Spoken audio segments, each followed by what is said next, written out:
घर वालों को मैं बोल नहीं पाया कि मेरे को डिज़ाइनर बनना था. Till मैं डिज़ाइनर है कि सच ही बनूं.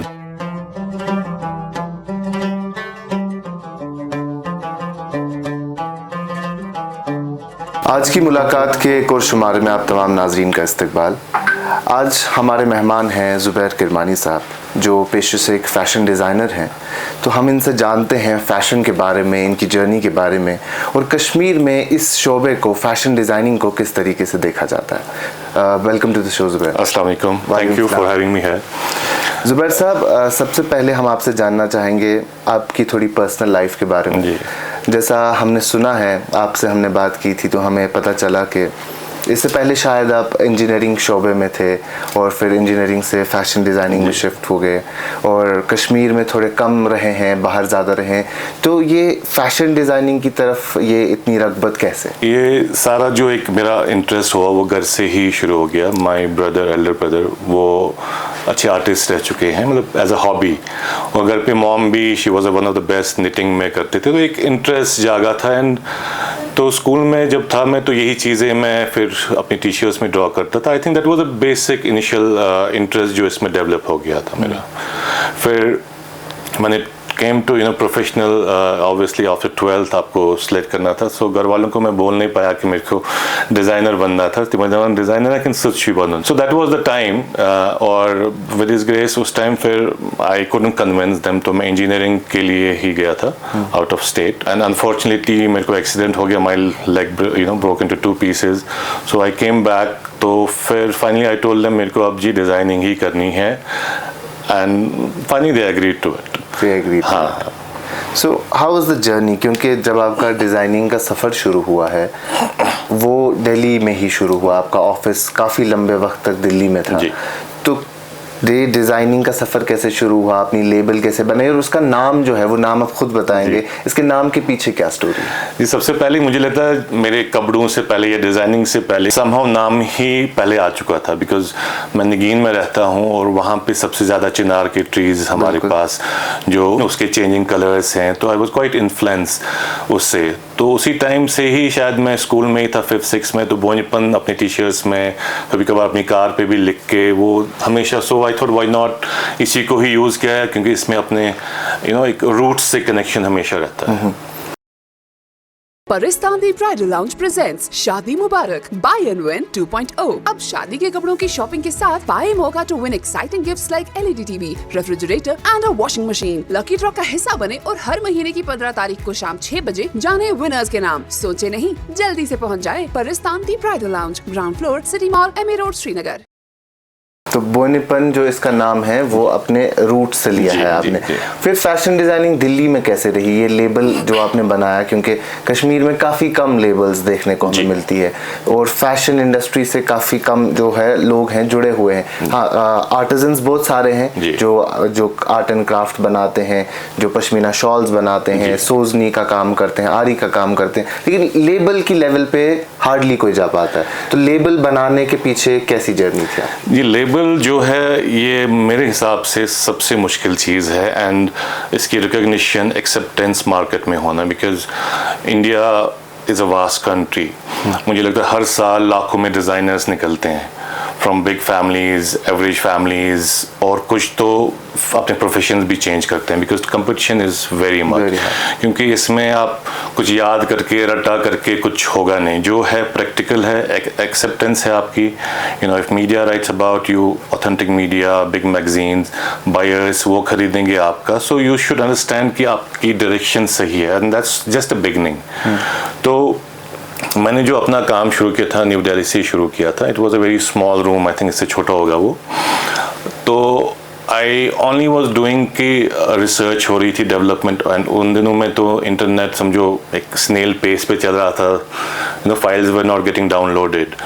तो उस टाइम जो भी था, it was your own intuitions, अपनी रिसर्च बेस्ड पे. और ऑब्वियसली यू हैव टू सी कि मार्केट में क्या बन रहा है.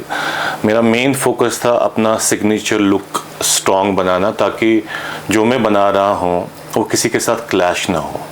दो when people used to see my stuff, वो कहता है इस कश्मीर का कहाँ है, क्या है. But I made my own identity. कि जो मेरे फैब्रिक्स थे, मोटिव्स थे, और मैं जो हमारा अपना आर्किटेक्चर है, ख़त्म बंद मोटिव्स आपने देखे।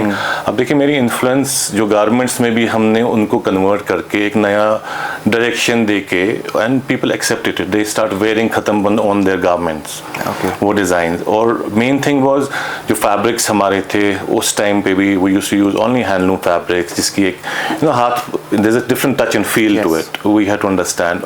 और मेन चीज़ जो थी, I was quite known with simplicity of colour silhouettes. जो गारमेंट्स होते थे, हम ज़्यादा ब्लिंग नहीं करते हैं, और इवन हमारी फिनिशिंग, और अब हमारे गारमेंट्स बहुत ज़रूरी है बाहर से अच्छा लगना, बिकॉज हमारा client he is quite aware of fashion, उनको पता है कि फ़ैशन या बाकी लेबल्स कैसे हैं। तो हमारे गारमेंट्स अंदर से भी बहुत ज़्यादा खूबसूरत वेल फिनिश्ड होते थे। That was the beginning. So वहाँ से ही हमारा शुरुआत। आपने इसमें एक बात की कि जब आपके पास लोग आते थे वो कहते थे कि कश्मीर कहाँ है आपके प्रोडक्ट्स में। सो कश्मीर का क्या टच रहता था यूजुअली जब आप कोई भी चीज़ बनाते थे? See I am a contemporary designer. मैं सबको बोलूँ मैं कंटेम्प्रेराइज करता हूँ किसी लुक को, मैं डायरेक्टली उठा के, बिकॉज अगर मैं उठाता वो डायरेक्टली उस टाइम पे, then we had issues with एक प्रोडक्शन चेन, सारा कुछ। स्टार्टिंग में it was very difficult to create that environment. So that was the beginning. So I found my own look, जिसमें हम मोटिव्स उठाते थे कश्मीर से या खुद क्रिएट करके, which was connecting, because the soul sometime it's not the direct thing. एक musician वो अपनी वो जब गाना गाते हैं, there is a different soul, different music, but you can sometime वो कनेक्ट होता है कश्मीर से। In my garment the soul was Kashmiri in that. It was not necessary the direct impact of visual impact. So usually आपके जो कारीगर होते हैं, जो आर्टिजन है, जो बैक फोर्स है, एक्चुअल वर्कर्स जो हैं, वो कश्मीरी हैं या वो सारे बाहर के हैं? वर्कशॉप उस टाइम तो नोएडा में था, दिल्ली नोएडा प्रिसाइजली, तो वहीं के आर्टिजन्स थे सारे। एंड जो हमारा क्राफ्ट था, जैसे सोजनी है या आरी है, बट हमारे गारमेंट्स में टेक्निकली अलग चीज़ें हो रही थी। सो हम एक आर्टिस्ट को या एक कारीगर को हायर करके उसको ट्रेन करते थे हमारे टाइप का एम्ब्रॉयडरी या टेक्सचर बनाने के लिए। So it was entirely creation ही अलग थी। इट वॉज नॉट कि आरी वाले को बुलाओ, वो आरी करेगा, डिज़ाइन बनाओ and that's it. But for us it was from scratch ही, हमारा कंसेप्ट ही अलग था। तो हम उनको ट्रेन करते थे हमारे टाइप का लुक बनाने में। Sometime it takes double time, but doesn't matter as long as हमारे आइडियाज़ कन्वर्ट हो जाते हैं। सो कितना टाइम लगा बोनीपन को रिकग्निशन हासिल करने के लिए?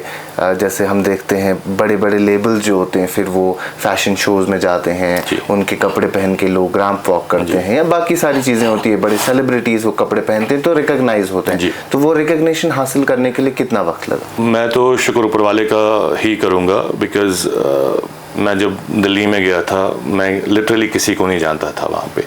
सो I just made my collection, बनाई छोटी सी कैप्सूल कलेक्शन, और मैंने अप्लाई किया FDCI, जो एक main fashion design council of India body है, which is a recognised body. तो मैंने वहाँ पे अप्लाई किया, विद हिज ग्रेस मेरा एप्लीकेशन एक्सेप्ट हो गया था। सो उससे ज़्यादा कोई खुशी की बात नहीं थी, because that was the entry level. और उसके बाद जो मैंने पहला शो किया, फर्स्ट टाइम जो मीडिया थी हमारी या बायर्स थी, they really just loved the collection, the feel of garment, the entire concept of what I was doing. So उसके बाद there was no looking back. So luckily it was just within 1 year I got through and I was exposed to the entire world. So अभी कितना time हो गया इस brand को, इस label को बने हुए? It should be around 18 years. 18 years ना, माशाल्लाह। So खास चीज़ जैसे आपने कही, अब इसमें सबसे खास चीज़ क्या है आपके ब्रांड में जो एक कश्मीरी लेबल को, आपके लेबल को बाकी लेबल से अलग बनाती है? See उस टाइम तो मैं बताऊँगा when I was in Delhi precisely, तो उस टाइम एक आइडेंटिटी जो थी वो anyways is different ही बाकी डिज़ाइनर्स से। And sometime we used to use fabrics कुछ यहाँ से कश्मीर से डेवलप कर आते थे, but not really taking it as it is. तो वो उस टाइम पे मेरी एक अलग पहचान अपनी क्राफ्ट की थी। बट जो अब है ये थोड़ा चेंज हो चुका है, because I move to Kashmir अपने रूट्स के साथ कनेक्ट करने के लिए। सो अभी का जो माहौल है, I can say we are doing some tremendous development जो है पश्मीना में। बिकॉज जो ही मैं यहाँ पे आया, मैं रिसर्च कर रहा था। इनफैक्ट हमने एक शो किया था ताज मुंबई में, it was the shawl project करके एक बड़ी कंपनी ने ऑर्गेनाइज, तो इंडियाज़ बेस्ट 10 डिज़ाइनर, हमें शॉल डिज़ाइन करना था। तो मैंने एक ट्रेडिशनल शॉल डिज़ाइन किया and that was received quite well. अब जो ही ऑर्डर्स आ गए, so after 3 months artisan colours कुछ और बन रहे हैं, every format was different, so हमने बहुत बिजनेस लॉस किया उससे. So that was the time हमने कहा जो भी करना हम खुद से ही करेंगे. We have our own network, हमारे फैब्रिक्स खुद बन रहे हैं, लूम्स लगे हुए हैं अलग अलग जगह पे, और सारा approach from raw material to end product, हमारा जो प्रोडक्ट है वो बहुत ही अलग है.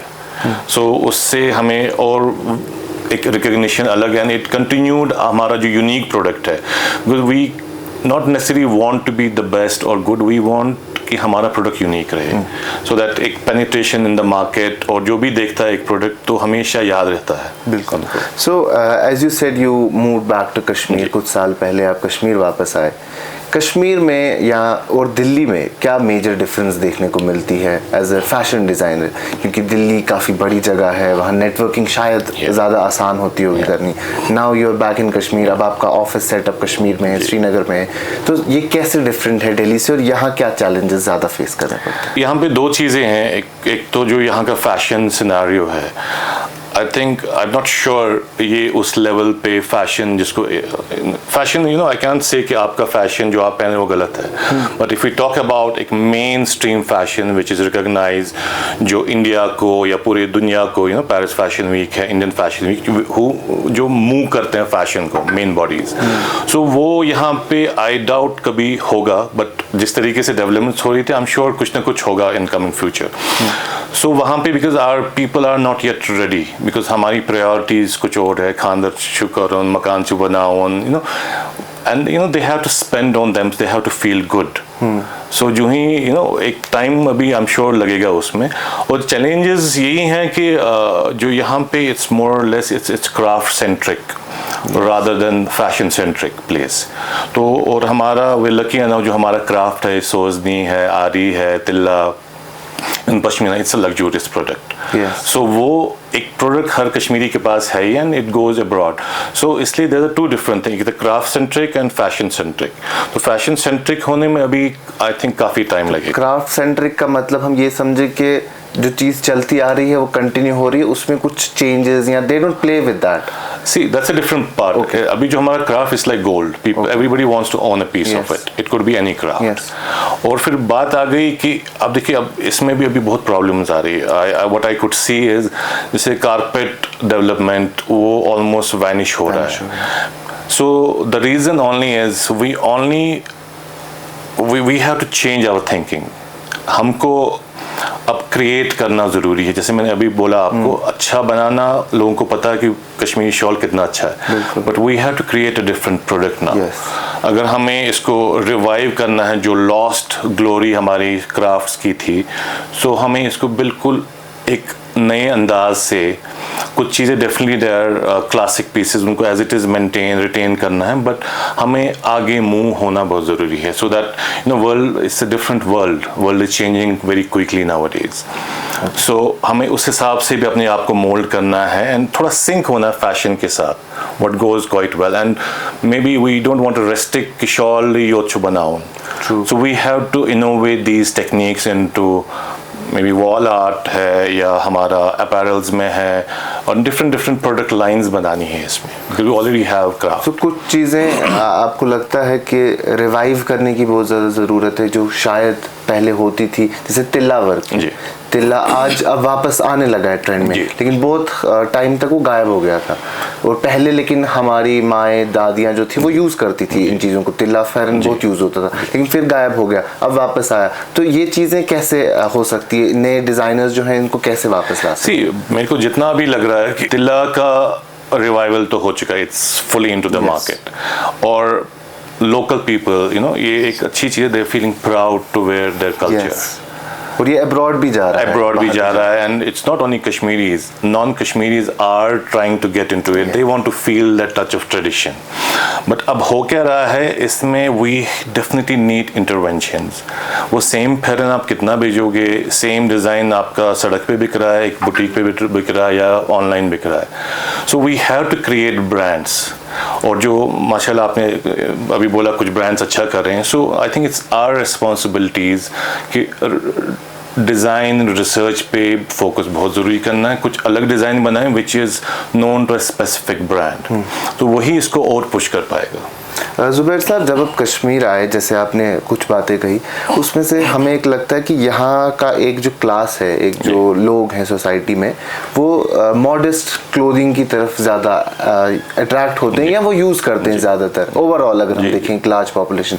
सो क्या आपने कोशिश की कि कुछ उस टाइप की क्लोथिंग में भी आप इन्वेस्ट करें या उस तरफ भी थोड़ा बहुत कंट्रीब्यूट करें? मोस्टली हम ओवरऑल इंडिया की बात करेंगे, हमें लगता है कि इट्स टू ग्लैमराइज बाकी चीज़, बट आई हैव एक्सपीरियंस जो एट द एंड स्टोर्स में बिकते हैं, they are modest, most of the 30-40% are modest clothing. And as far as when you call about Indian clothing या Asian clothing, काफ़ी simplified ही हैं, हमारे कुर्ता, चूड़ीदार, पजामे, शलवार और साड़ीज़ कभी कभार या लहंगे, they are considered to be modest. Fashion जो है, it's always fad, which could be 5%, 2%, जो लोगों को लगता है fashion इतना ही है, but fashion is beyond that. Beyond that. Yeah. मैं एक्चुअली ये सवाल इसलिए पूछा क्योंकि एक मेजॉरिटी जो कश्मीर की है वो अभी भी इन्हीं चीज़ों पे, लड़के हो या लड़कियां हो, ये चीज़ें ज़्यादा यूज़ करते हैं। जैसे लड़के भी यहाँ उतना ज़्यादा वो खेलते नहीं हैं उनके साथ, जैसे रणवीर सिंह की क्लोथिंग है, they don't try to do that. So that's what I am telling, वो रणवीर से एक है, इट्स अ फैड, जो फैशन आया गया, एंड एंड इवन मैं बताऊँ आजकल हम we're not too much fashionable. अगर 70s का देखा जाएगा, how they used to take their any movie star, तो उसी टाइप के bell bottoms, hairstyle, they were much better, well dressed. आजकल it's a very casual, you can have your individual style, and nobody will say ये गलत या ये गलत है. So you have your own identity, play with maybe 2-3 designers से लाके and mix up, कुछ street से उठाया and then mix up your style. So that's what it is now. So जो आपने वो चीज़ कही थी ना कि हम क्राफ्ट सेंट्रिक है, फैशन सेंट्रिक नहीं है, तो कितना वक्त लगेगा हमें फैशन सेंट्रिक बनने में और क्या करना पड़ेगा हमें कि हम फैशन सेंट्रिक बन सकें? As per my experience, it's going to take time, क्योंकि मे बी प्रोडक्ट्स यहाँ से बन के बाहर जाएं, बट लोकल्स उस टाइप के प्रोडक्ट्स पहने, it will take time, because there lots of, because Kashmiri has a very average income majority, so ये सारा कुछ इट्स कनेक्टेड टुगेदर। उसके अलावा जैसे हम बात कर रहे थे लेबल्स की, एज अ लेमैन जिसको नई आइडिया है लेबल्स के बारे में, तो लेबल क्या है और एक नॉर्मल एक एंटरप्रेन्योर जो 4 जगहों से कपड़े लाता है, जूते लाता है, फिर अपने स्टोर पे रखता है, स्टोर का एक अच्छा सा नाम रखता है और फिर अपने नाम पे वो बेचता है, और एक लेबल और उसमें क्या डिफरेंस रहती है मोस्टली? और कश्मीर में भी जैसे हम बात कर रहे थे, जैसे आपने कहा कि पाकिस्तानी सूट्स है जो औरतें खास तौर पे यहाँ यूज करते हैं, तो वो भी कहते हैं कि ये फलानी डिजाइनर का है, इस डिजाइनर का है, तो what is the basic net difference in सब चीजों?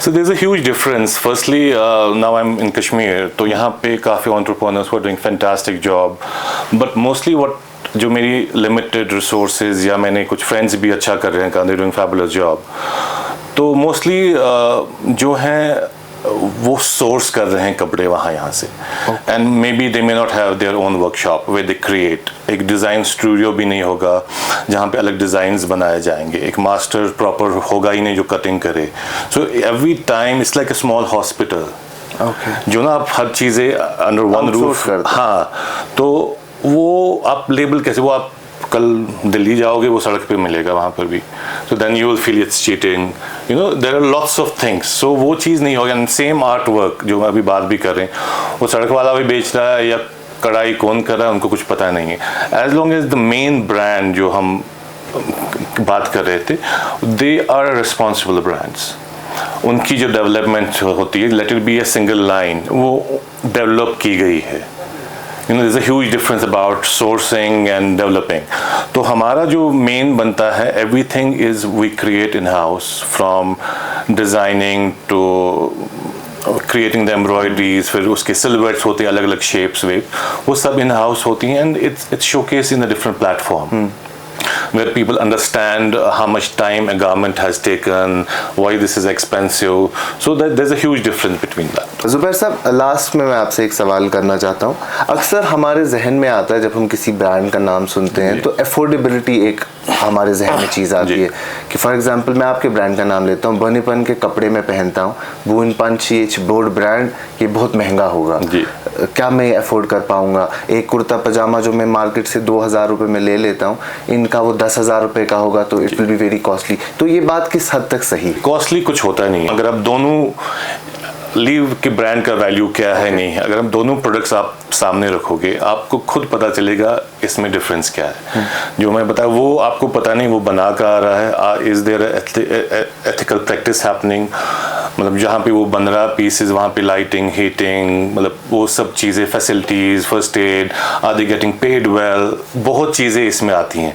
फिर जो ही आप हमारा कपड़ा देखो, आप उनकी फिनिशिंग देखिए, there is a unique touch, एक डिज़ाइन क्रिएट करने में कभी कभी महीनों सालों लग जाते हैं। So there is huge investment in R&D जो एक नॉर्मल कभी समझ नहीं पाएंगे। फॉर देम यूजुअली जैसे ये उस डिज़ाइनर का कॉपी है, ले लो ये, so that is easy to copy, there is no investment, it's just a trade. And if long run में आप देखोगे दे डिसीविंग द लेबल जहाँ से कॉपी किया जाता है। तो चीज़ एक आपने कही कि इसमें R&D है, बाकी सारी चीज़ें हैं, रिसोर्स एंड डेवलपमेंट का खर्चा है, कपड़ा बेहतर मिलेगा, फैब्रिक अच्छा है, स्टिचिंग अच्छी, उसके अलावा क्या ब्रांड के नाम की वजह से भी उसमें कुछ इंक्रीज हो जाता है? कुड बी, देयर ऑलवेज थोड़ा उसका भी एक इफेक्ट रहता है, बट मोस्टली अगर देखा जाएगा it's value for money. Okay, same चीज़ आप इट्स अपनी पसंद है। देखिए एक pashmina is for a certain class की प्राइसिंग कुछ है वो आप कम कर ही नहीं सकते हो। इसी तरीके एक डिज़ाइनर की भी there could be a different labels, जैसे हमारी एक ही प्राइस रेंज आती थी which was targeted to a certain class, and आजकल काफ़ी ब्रांड्स आ रहे हैं वो एक चीपर वर्जन भी रखते हैं, बट उनको आप एक स्ट्रीट वेंडर के साथ कंपेयर नहीं कर सकते हो। So they have affordable range which I think caters to most of the market, तो इससे दोनों चीज़ें बराबर हो जाती हैं हमारी। बोनीपन मेनली किस चीज़ में डील करता है?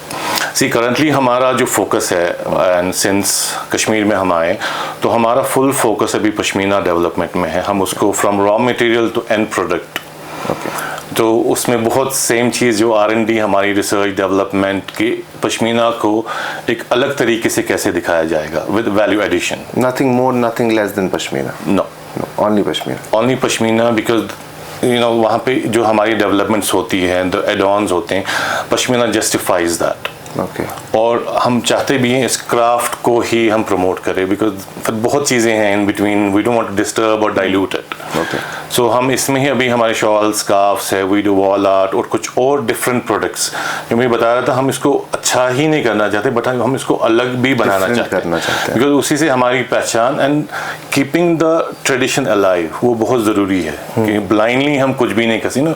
एक सोच में कल को आप कुछ आर्टिकल लिख रहे हैं, आप देखिए 3-4 घंटे तो उसको सोचते ही लगता है लिखना क्या है, कैसे ड्राफ्ट करना है। इसी तरीके से जो हमारा majorly time is about the conceptualising, फिर इसको कैसे अलग तरीके से बना जाएगा, फिर मार्केट कैसे करना है। So it is a different product all together. एक लास्ट में एक चीज़ आपसे सिर्फ पूछूंगा, यहाँ कश्मीर जब हम आते हैं, जब बहुत सारे टूरिस्ट कश्मीर आते हैं, उन्हें यहाँ 200 रुपये का पश्मीना भी मिलता है, 500 रुपये का पश्मीना भी मिलता है, तो पश्मीना के नाम पे बड़े सारे फ्रॉड होते हैं, चीट किया जाता है लोगों को। अब जो बाहर से आया उन्हें आइडिया नहीं होता व्हाट पश्मीना एक्चुअली इज, क्या है ये, क्या नहीं है, पहचानते कैसे। तो क्या इसके बारे में अवेयरनेस आपके थ्रू या ओवरऑल हो रही है, जिससे हम एक नॉर्मल इंसान को, नॉर्मल लेमैन को जो इंडिया में रहता है या कहीं फॉरेन से आता है, उसे पता चले कि पश्मीना एक्चुअल कैसा है और ये नकली कैसा है? जी, हमारी गवर्नमेंट भी इसमें बहुत एक्टिव है आजकल, जैसे GI टैगिंग हो रही है, और वो काफ़ी हद तक नहीं हो रही है, but there are other dealers, suppliers और manufacturers who deal with amazing original product. But आप देखिए कि अब जो क्लाइंट है ये एक थोड़ा टैकी चीज़ है, उसको खुद नहीं पता पश्मीना क्या है, न तो उसका एक स्पेंडिंग पावर उतना है। सो वो एक क्लास बिल्कुल अलग ही है, तो हमें उतना उसमें डरना नहीं चाहिए कि ये चीट कर रहे हैं, कुछ कर रहे हैं, इट्स डिफरेंट का। But the moment it comes to original pashmina, तो वहाँ पे हमें बहुत स्ट्रिक्ट रहना चाहिए, whoever is selling fake pashmina to real buyers.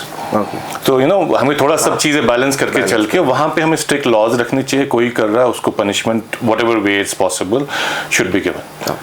Thank you so much. Thank you so much for your time. Thank you. So this was Zubair Kirmani, जो कि बोनीपन के फाउंडर हैं और एक फैशन डिज़ाइनर हैं। अभी के लिए इतना ही, बाकी तमाम खबरों के लिए आप बने रहें कश्मीर लाइफ के साथ।